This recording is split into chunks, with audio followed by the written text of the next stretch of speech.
Barb, This conference will now be recorded. All right. With that, we will call the meeting to order it's a special meeting of the City Council to discuss the issuance of Rivers Edge Hospital debt. And Todd, if you want to start us off and send us around wherever you think we need to be.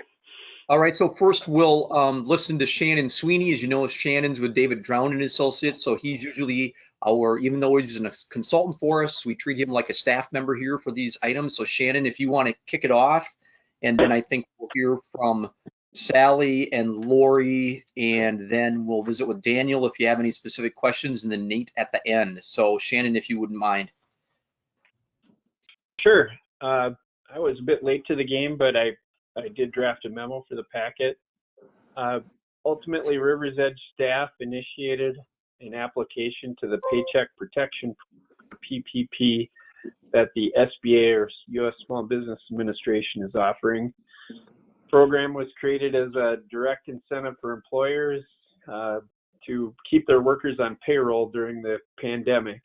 And as Rivers Edge has been negatively impacted by the pandemic, they were eligible, or they became eligible in the second round of funding when it was made available to local units of government that do not derive a significant amount of their income directly from profit or taxes, basically. If you have other sources of revenue, I think it had to exceed something like 75% of your revenues derived from, non-governmental sources, you're eligible. And so an application was initiated. It's essentially a 2-year loan that much of or all of can be forgiven if most of the dollars are spent on retaining folks on payroll for an 8-week period, it seems.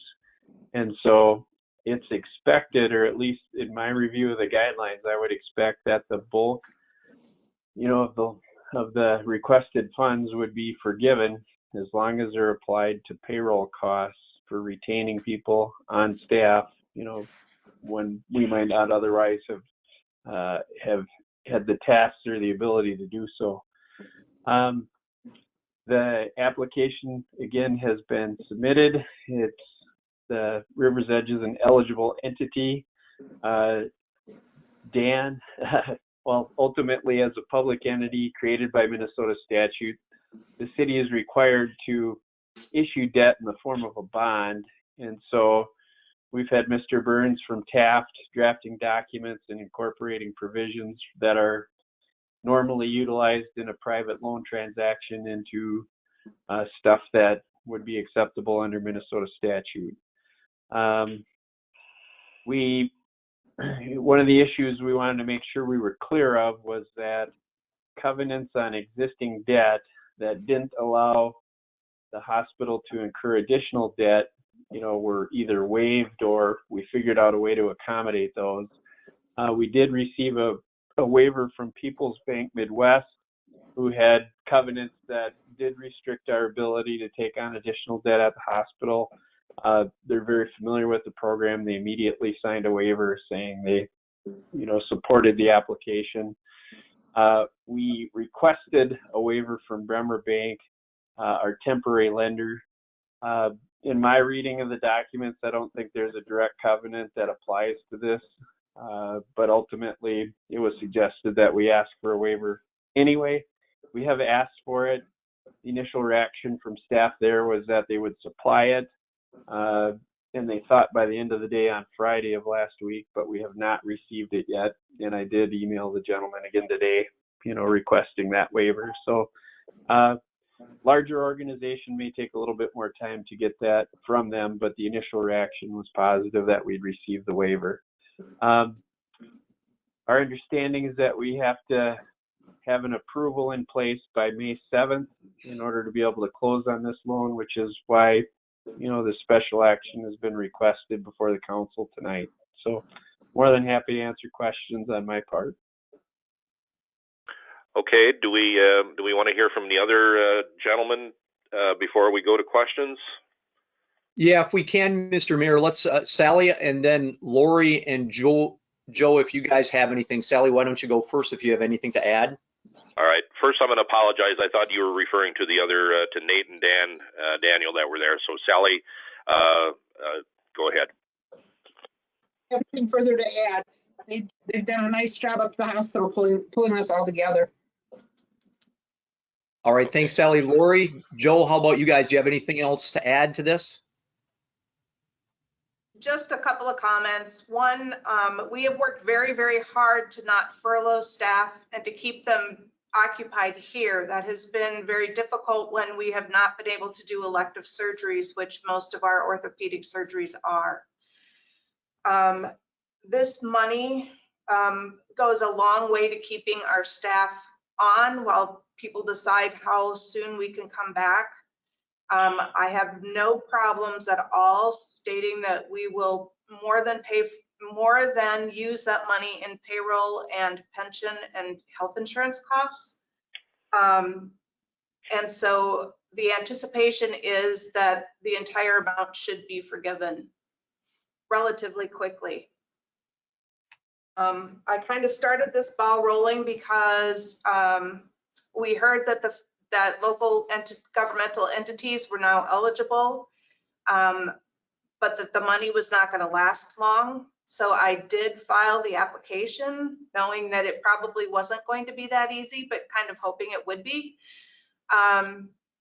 What that did was it locked up the money that we applied for so that we had time until May 7th to close on the loan. So that's kind of where we're at this point. Trying to get this to come through and see what we can do.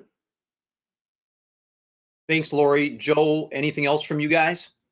No, I don't think so. I think Lori said it all very well on our behalf.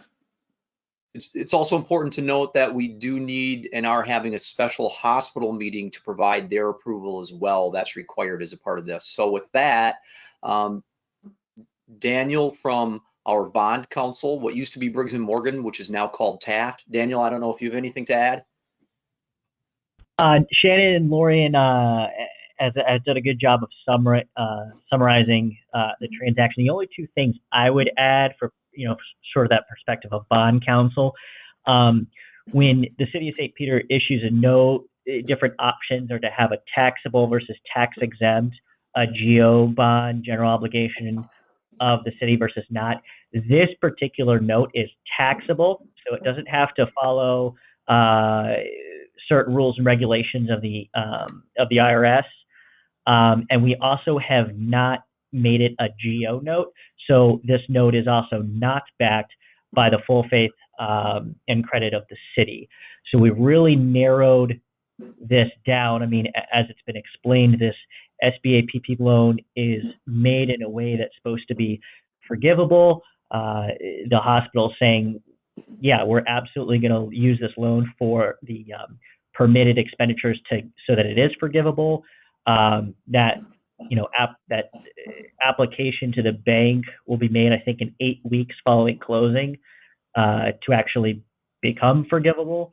If the worst case scenario does happen, that if for some reason it's not, which we don't think it will, the only recourse is the revenues of the hospital in a very limited sense. So we put in as many protections as possible for this transaction. All right, thank you, Daniel. And you're one of a number of people that have worked very hard and probably some late hours to get this done in short order, that's for sure. So thank you for that. Mr. Mayor, I would also invite Nate Newhouse. Nate is the president of Pioneer Bank, and he had corresponded with me that he just wanted a chance to say a couple words about this from the bank's perspective as well.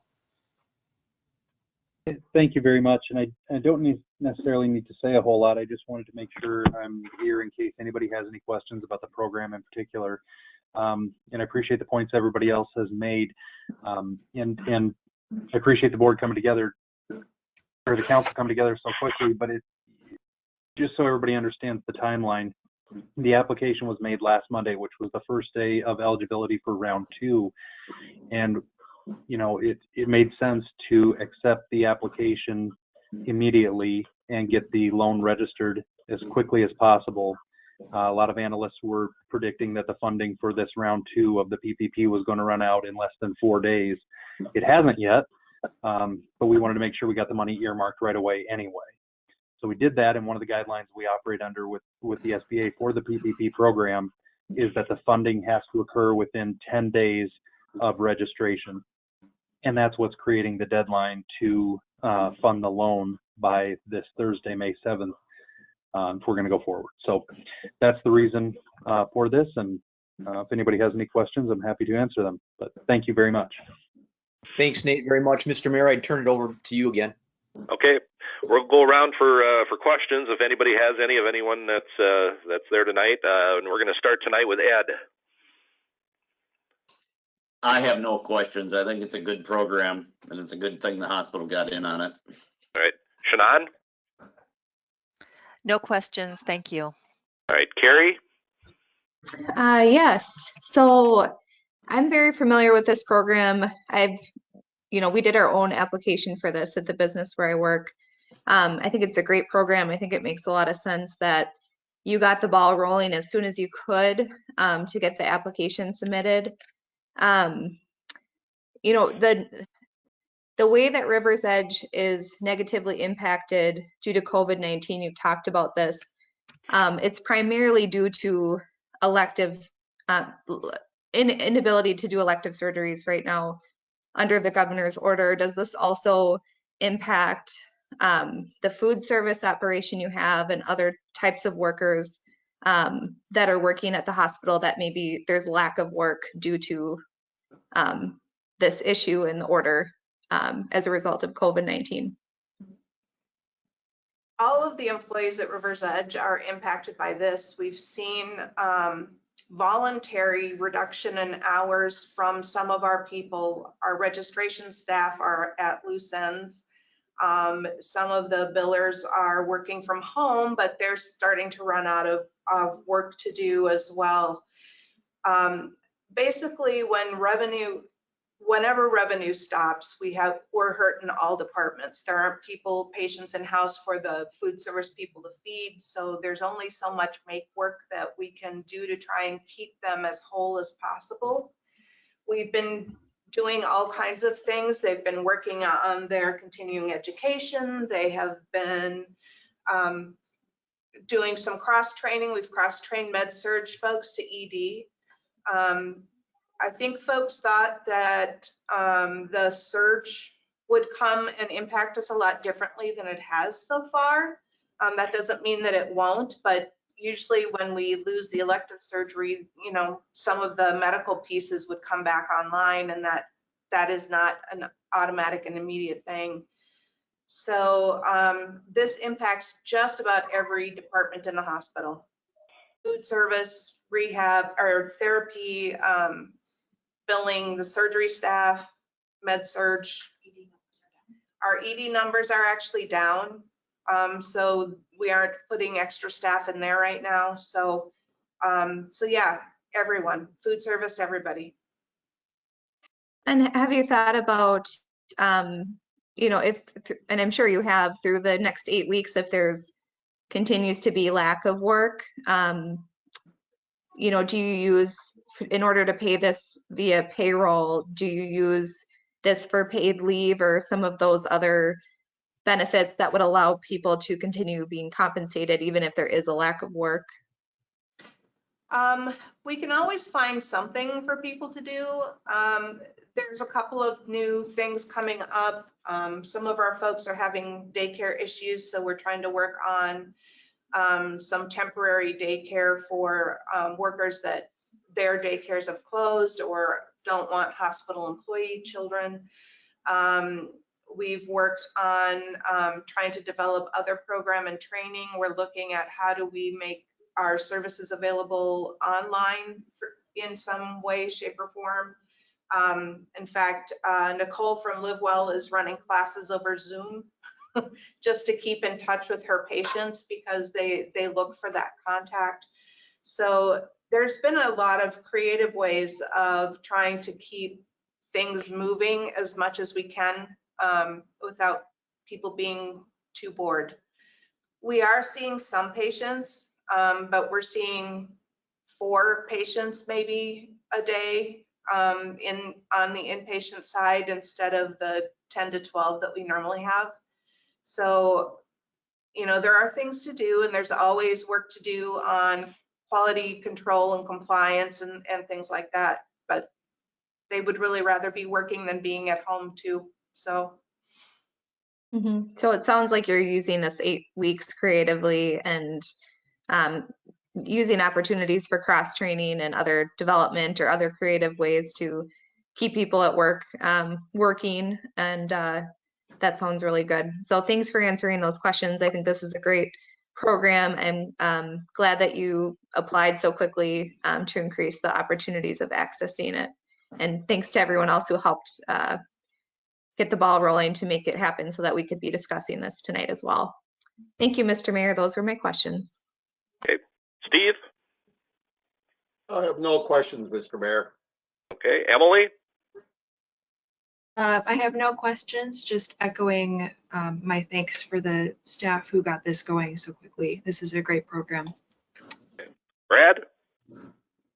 I just want to say kudos to you for taking the initiative, for staying on top of the news that government entities were available, and we treat Rivers Edge like a business, and you exemplify what this program is for, which is keeping people on staff. You've done your best to keep people employed even when there wasn't the work for them to do.